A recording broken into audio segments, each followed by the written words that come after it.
pembicara pertama pada pagi hari ini ada Bapak Al-A'raf selaku Direktur Eksekutif Imparsial. Beliau akan membicarakan tentang persoalan pendekatan militeristik dalam penanganan terorisme. Kepada Bapak Al-A'raf, waktu kami persilahkan. Baik, terima kasih. Selamat pagi. Assalamualaikum warahmatullahi wabarakatuh. Pada peserta diskusi serta teman-teman narasumber diskusi pagi ini, saya akan memulai diskusi biar lebih fokus dengan beberapa slide yang akan saya coba tampilkan, meski ini beberapa kali sudah saya diskusikan di beberapa forum.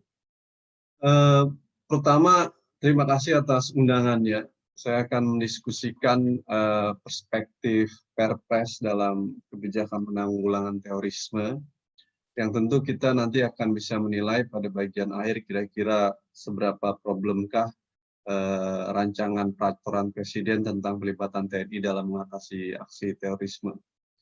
Nah, ada pertanyaan dasar tentang urgensi pelibatan TNI itu, yang basis pertamanya adalah apakah sesungguhnya negara itu memilih pembangunan penanggulangan terorismenya lebih mengedepankan aspek kontraterorismenya ataukah anti terorismenya.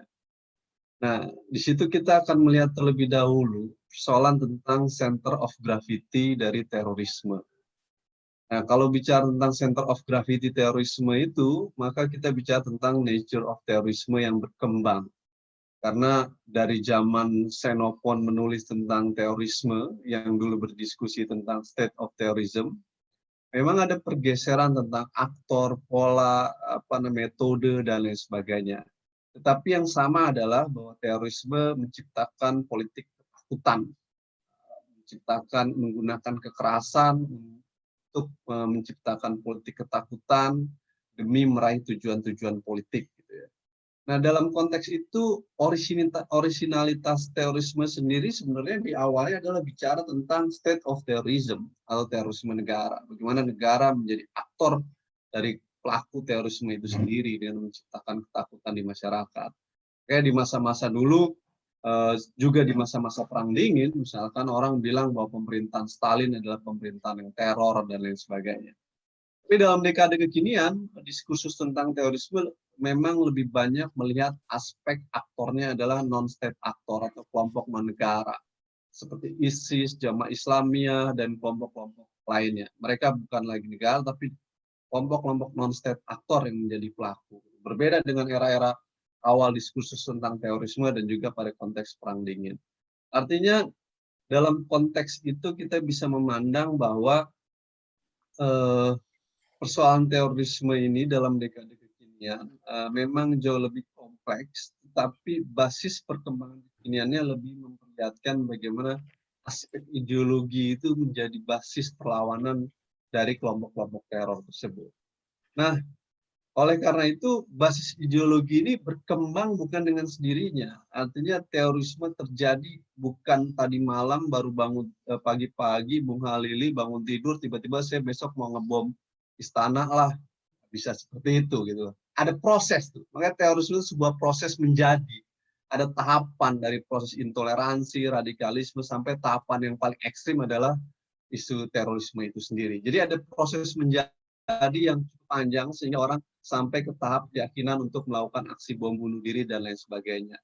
Dalam proses tahapan yang seperti itu, tentu dengan asumsi basis center of gravity di ideologi dan juga mungkin ada faktor soal ekonomi politik, maka kita bisa mengasumsikan untuk mengatasi persoalan ini sesungguhnya basis pertamanya adalah harusnya negara memperkuat kebijakan di level anti terorismenya, kebijakan di upaya pencegahannya, bukan di level kebijakan kontraterorismenya. Apa di kebijakan anti terorismenya? Yang membangun pola kehidupan beragama yang inklusif, membangun pemerintahan yang bersih dan baik, dan lain sebagainya itu.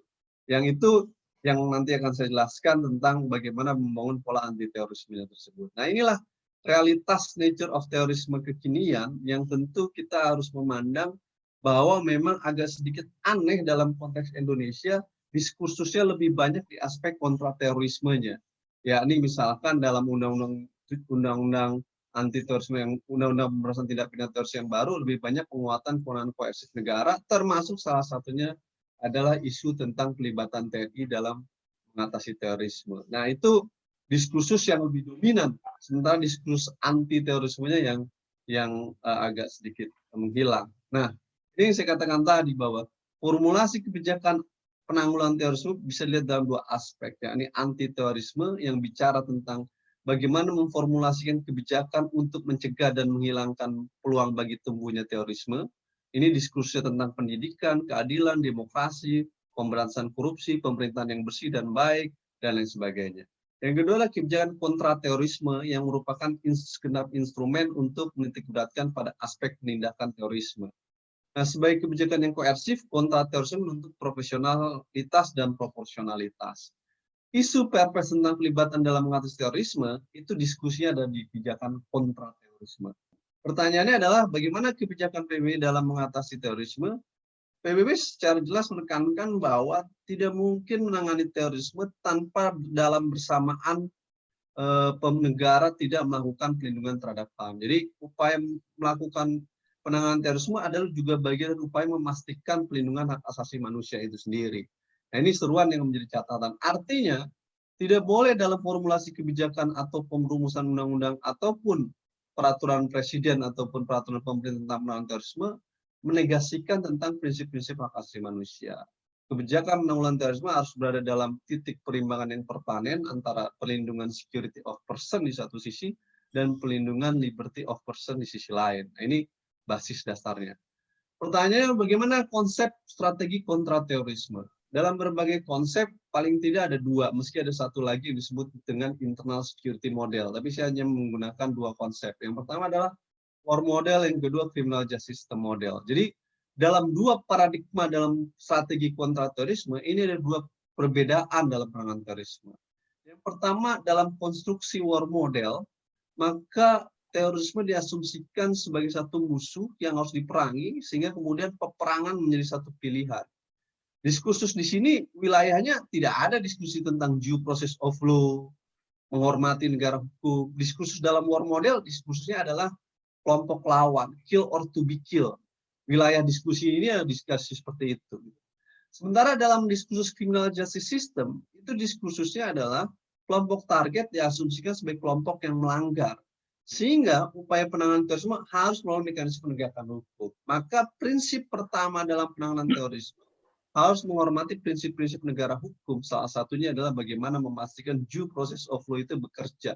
Bahwa penanganan terorisme harus diikuti dengan satu, harus ada permulaan bukti yang cukup untuk melakukan penanganan terorisme.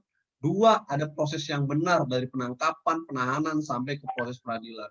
Nah, ini mekanismenya menjadi jelas dan tegas dalam konstruksi negara hukum dalam melihat seperti itu. Nah, dampaknya dalam konteks war model, karena asumsinya adalah kelompok lawan dan metodenya war model, maka collateral damage-nya jauh lebih tinggi, karena diskusinya adalah tadi, kill or to be killed. Berbeda dengan criminal justice system yang dimandatkan untuk melakukan penanganan sekecil mungkin kekerasan berlebihan itu tidak terjadi gitu, dalam konteks teori. Nah, oleh karena itu criminal justice system mengedepankan upaya-upaya penanganan sesuai dengan mekanisme prosedur hukum yang berlaku.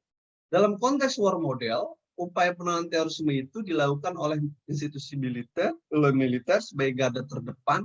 Sementara dalam criminal justice system, garda terdepannya adalah kepolisian, kejaksaan, dan pengadilan yang menjadi bagian ke yurisdiksi dalam konstruksi criminal justice system. Itu mereka yang bekerja.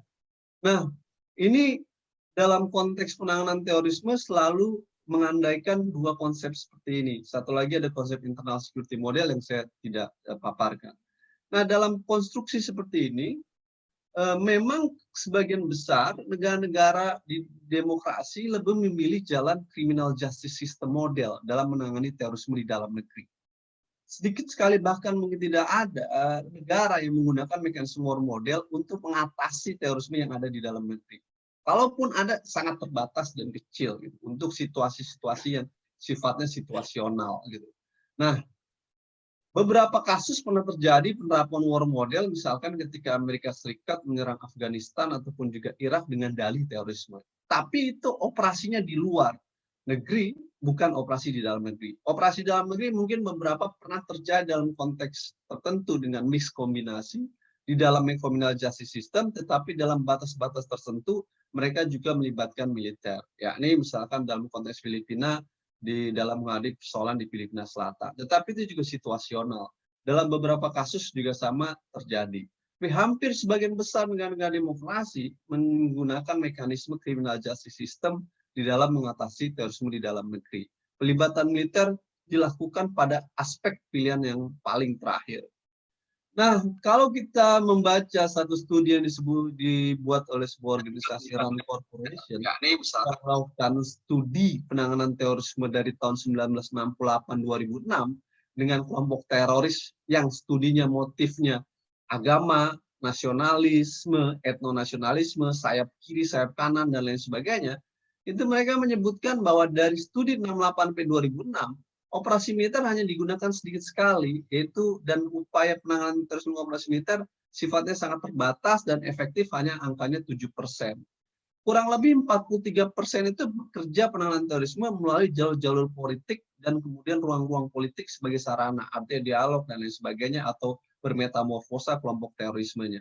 Sisanya 40% itu dilakukan dengan upaya kepolisian dan intelijen dalam konstruksi penegakan hukum itu. Artinya, upaya penanganan terorisme dalam 1968 sampai 2006 dari studi ini dengan berbagai motif kelompok teror itu menunjukkan efektivitas penegakan hukum jauh lebih efektif di dunia dalam penanganan terorisme. Operasi militer sangat kecil sekali digunakan oleh beberapa negara.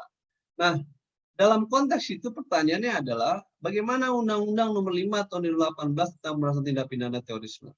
Undang-Undang 5 2018 itu paradigmanya sepenuhnya adalah criminal justice system, bukan paradigma model perang. Kalau kita baca dari judulnya saja, namanya Undang-Undang Pemberantasan Tindak Pidana Terorisme. Tegas sekali bahwa judulnya mengasumsikan ini bicara tentang criminal justice system. Kalau kita baca lebih lanjut di dalam pasal-pasal Undang-Undang 5 tahun 2018, maka kita bisa lihat bagaimana seluruh isi pasalnya, sebagian besar, bahkan 99%, itu bicara tentang proses penegakan hukum, mulai penangkapan, penahanan, penyadapan, dan lain sebagainya. Yang di sebagian masyarakat menganggap bahwa kewenangan penegakan hukum yang diatur dalam Undang-Undang 5 2018 pun sebenarnya sudah sangat kuat dan eksesif. Misalnya kita lihat dalam proses masa penangkapan, bukan lagi 7x24 jam, bisa dilakukan 20 hari. Masa penahanan diperpanjang dengan sekian hari. Lalu kemudian mekanisme penyadapan juga bisa dilakukan dengan berkali-kali. Itu pun mendapatkan resistensi, tetapi kemudian sudah disahkan, dan secara hukum kita memandang bahwa negara sudah memiliki otoritas kewenangan yang lebih dalam penegakan hukum penanganan terorisme yang itu melampaui batas di dalam KUHP. Artinya sudah cukup ranah penegakan hukumnya diatur dalam Undang-Undang 2018 itu sangat kuat gitu. Bahkan perbuatan permulaan saja bisa digunakan untuk penanganan terorisme. Jadi saya katakan itu sangat kuat kerangkanya, bahkan sangat eksesif di dalam Undang-Undang 2018 dengan model criminal justice system. Nah, 99% itu diskusi criminal justice system.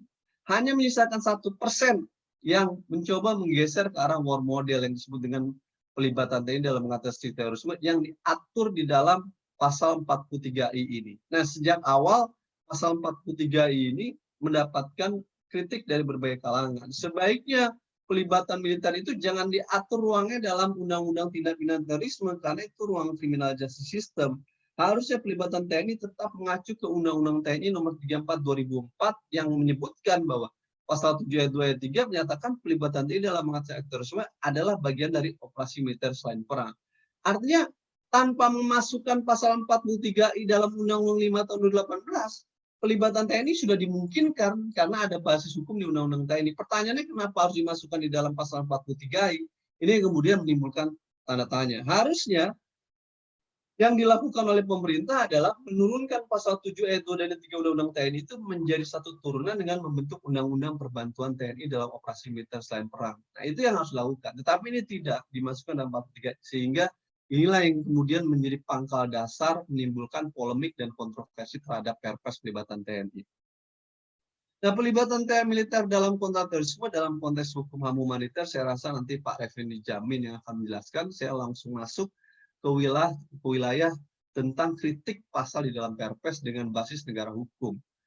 Yang pertama, kalau kita lihat draft Perpres tentang pelibatan TNI dalam mengatasi terorisme, secara prinsip yang menjadi problem dari undang-undang itu adalah draft Perpres yang sudah disahkan pemerintah DPR ini memuat pasal-pasal yang bertentangan dengan berbagai undang-undang.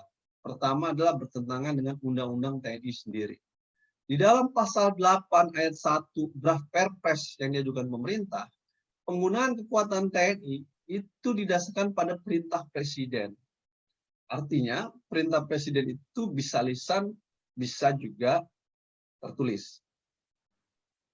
Sedangkan di dalam Undang-Undang TNI 34 2004, itu jelas sekali pasal 7 ayat 2 ayat 3 bahwa memang TNI memiliki tugas operasi militer selain perang. Ayat 3 menyebutkan untuk mengatasi aksi terorisme. Lalu disebutkan bahwa pelibatan itu hanya dimungkinkan kalau ada kebijakan dan keputusan politik negara. Ini Undang-Undang TNI. Yang dimaksud keputusan politik negara adalah kebijakan pemerintah yang sudah dikonsultasikan bersama dengan DPR dalam rapat-rapat konsultasi dengan DPR. Artinya, perlu ada pertimbangan dari DPR dalam pengerahan kekuatan TNI dengan basis Undang-Undang Nomor 34 Tahun 2004 ini. Berbeda dengan draft Perpres yang dia cukup perintah Presiden, nggak perlu melibatkan DPR. Ini menghilangkan mekanisme check and balance dalam pengurahan kekuatan TNI. Yang ini saya katakan problem dasar pertama adalah bertentangan dengan Undang TNI itu sendiri. Kedua adalah dalam penggunaan anggaran. Pasal 14 draft Perpres, anggaran untuk pelibatan militer dalam mengatasi terorisme itu bisa melalui APBN, anggaran daerah, serta sumber pendanaan lain. Sementara di dalam Undang-Undang TNI, anggaran itu cukup dari anggaran pertahanan. Tidak dimungkinkan untuk di luar itu. Ketiga, kewenangan penangkalan. Kewenangan penangkalan diatur di dalam pasal 3 draft Perpres tentang penanganan terorisme yang meliputi operasi intelijen, operasi teritorial, operasi informasi, dan operasi lainnya. Yang ingin saya katakan adalah di dalam Undang-Undang Penanganan Terorisme tahun 2018, frase penangkalan tidak dikenal di dalam hal tersebut. Nah, sementara Perpres ini kan mandat dari Undang-Undang penanganan terorisme itu sendiri. Konsekuensinya saya katakan, Perpres ini melampaui dari kewenangan yang diatur dalam Undang-Undang Terorisme. Jadi dalam Perpres dibuat dengan dasar Undang-Undang Pemberantasan Tindak Pidana Terorisme. Lalu di dalam Undang-Undang Pemberantasan Tindak Pidana Terorisme, kewenangan penangkalan tidak ada. Lalu kemudian di dalam Perpres muncul kewenangan penangkalan. Sehingga saya bisa katakan bahwa Perpres memberikan kewenangan terhadap militer dalam konteks penanganan terorisme yang melampaui undang-undang yang memerintahkan sendiri. Yang ini menurut saya sesuatu yang tentu bertentangan dengan undang-undang terorisme itu sendiri. Berikutnya, frase tentang operasi lainnya. Nah, operasi lainnya ini nggak jelas ukurannya tentang apa yang dimaksud dengan hal ini, sehingga menimbulkan multitafsir, ketidakpastian hukum, dan lain sebagainya. Ini yang kemudian bisa berimplikasi terhadap hak asasi manusia, bertabrakan dengan mekanisme criminal justice system, serta menimbulkan problem-problem bagi kehidupan demokrasi. Secara prinsip dalam konteks kewenangan penangkalan, operasi teritorial, operasi informasi, dan operasi lainnya sebenarnya tidak dibutuhkan. Dalam rezim hukum HAM dan humaniter, hanya dalam konteks operasi intelijen saja, itu pun hanya konteks data sharing intelijen. Nanti Pak Effendi Jamin bisa lebih jelas. Tapi untuk poin B, C, dan D itu tidak dibutuhkan. Maka kalau teman-teman koalisi memandang cukup fungsinya hanya penindakan, tidak sampai ke dalam fungsi penangkalan dan pemulihan. Jadi menurut kami kewenangan di dalam draft Perpres sangat luas, mulai aspek penangkalan, penindakan, dan pemulihan. Buat teman-teman sebenarnya cukup penindakan saja, untuk penangkalan dan pemulihan tidak diperlukan karena tafsirnya sangat luas. Penindakan pun sangat terbatas. Nah, ini yang kemudian akan menimbulkan fokus problem-problem konflik kewenangan dengan kelembagaan yang ada, BNPT, dan lain sebagainya, lembaga intelijen negara, kepolisian, dan jadi draft Perpres ini menimbulkan potensi konflik kewenangan dengan kelembagaan lainnya. Nah, ruang lingkup penindakan juga terlalu luas. Kalau kita baca di dalam draft Perpres pasal 9 ayat 1 huruf A sampai H, itu mulai dari penanganan objek vital strategis, lalu kemudian beberapa hal lain sebagainya, yang dalam beberapa batas tertentu tafsirnya menjadi sangat multitafsir. Padahal harusnya penindakan hanya ditujukan terhadap ancaman yang sifatnya imminent threat atau ancaman nyata yang tidak dapat diselesaikan melalui sistem penegakan hukum. Artinya pilihan pendidikan itu adalah satu pilihan yang paling akhir ketika kapasitas penegak hukum sudah tidak bisa mengatasinya. Sehingga pilihannya benar-benar last resort. Artinya pelibatan militer memang dimungkinkan, tetapi dalam situasi dan kondisi yang tertentu yang ancamannya nyata yang sudah tidak bisa ditangani lagi oleh aparat penegak hukum. Sehingga pilihannya pilihan terakhir. Problemnya draft Perpres ini tidak demikian. Draft Perpres ini menempatkan pola penanganan terorisme oleh militer menjadi sesuatu yang permanen. Nah, ini yang kemudian menjadi berbahaya. Nah, secara prinsip, saya ingin katakan paling tidak ada 6 hal prinsip kalau kemudian pelibatan militer lebih lanjut akan diatur dalam Perpres. Ya, meski sebagian pandangan menganggap ya Perpres seharusnya menjadi problem karena pasal 43I-nya bermasalah. Tapi paling tidak, kalaupun ingin diatur, maka 6 hal yang harus diatur. Pertama, pelibatan militer itu harus atas dasar kebijakan dan keputusan politik negara. Sesuai pasal 7 ayat 2 dan ayat 3 Undang-Undang TNI. Nggak boleh dengan kalimat perintah presiden. Harus kebijakan politik negara. Kedua, pelibatan militer itu dimungkinkan untuk hadapi ancaman yang sifatnya imminent threat tadi, ataupun ancaman nyata yang tidak dapat lagi diselesaikan melalui sistem penegakan hukum. Dengan kata lain, dalam konteks eskalasi ancaman yang tinggi yang terjadi secara sistematis dan meluas dan terus berulang dan mengancam keamanan negara. Ketiga adalah pelibatan itu pilihannya terakhir, gitu. Dan keempat, harus bersifat proporsional dan dalam jangka waktu tertentu. Nggak boleh pelibatan militer dan terorisme itu sifatnya permanen. Yang kelima adalah akuntabilitas dalam sistem peradilan, serta nggak boleh bertentangan undang-undang lain. Berbahaya sekali kalau pelibatan militer dilakukan terus-menerus secara permanen, karena itu akan berdampak terhadap mengurangi peran profesionalisme militer sendiri. Karena tugas dan fungsi militer sejatinya adalah untuk perang. Sehingga kalau dia menjadi permanen, dia menjadi sesuatu yang melemahkan profesionalisme militer sendiri. Itu menjadi problem. Nah, ini spektrumnya. Sebenarnya diskusi kita dalam penanganan terorisme itu memang upaya penanganan terorisme dilakukan dari berbagai instrumen dan aspek. Mulai dari aspek preemptif penegakan hukum. Itu aspek sampai tahap akhir operasi militer. Jadi operasi militer dalam konteks penanganan terorisme itu situasi yang paling akhir ujung. Dalam konteks kekinian seharusnya diskusi kita bagaimana membangun preemptif dan preventif menjadi lebih kuat.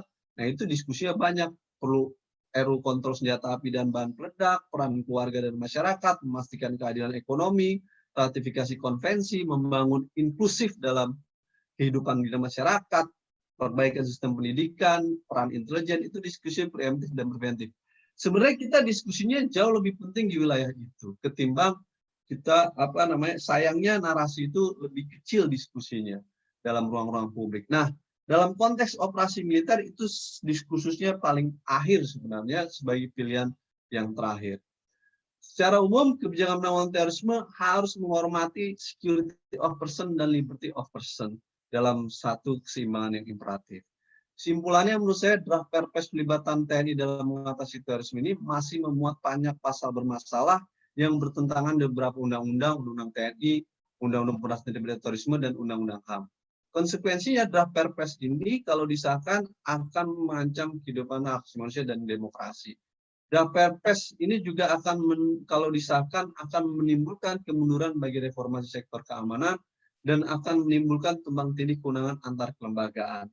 Secara umum, DPR sebaiknya memberikan pertimbangan kepada pemerintah untuk memperbaiki kembali secara menyeluruh draft Perpres pelibatan ini dalam mengatasi aksi terorisme. Artinya DPR bisa memberikan pandangan kepada pemerintah karena punya otoritas memberikan pertimbangan untuk agar pemerintah memperbaiki secara menyeluruh terkait draft Perpres tersebut, karena masih banyak pasal-pasal dalam draft Perpres yang memiliki masalah dalam aspek hak asasi manusia dan negara hukum itu sendiri. Terima kasih, mohon maaf terlalu lama.